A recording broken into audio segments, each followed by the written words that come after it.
This is your dowel hinge or RDL, and there is an option to actually get rid of that dowel once you're progressing with it and just pop your fingertips behind the ears and do the movement there. Okay, but this is going to help you get a really good spine position through your hinge and make sure that we aren't going to get any low back pain or minimize the risk of back pain when we progress to our full movement. So take the dowel, broomstick, whatever you have, and pop it up and over your back. Bring that bottom hand around to support, and it's going to press about that tailbone, about the coccyx, okay? You have 3 points of contact, so with Lana, you're going to go back of the head, top of the back, and then top of the butt around that coccyx like I said before. And if Lana just turns side on here, you'll see, move this out in a second, I'll hold it.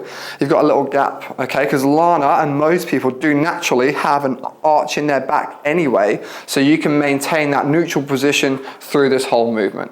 So keeping those 3 points of contact, you want feet hip width apart, toes straight, and nice soft knees. You're going to bow forwards, pushing your bum to the wall behind you, and bring that chest down over your knees. You go as low as your hamstrings let you, okay? So if you get to the bottom position and you're really tight in the back of the legs, then don't go any further and close that gap, that rounded part of the low back. We want to keep the gap that I just spoke about and showed you before. Stand back up and repeat.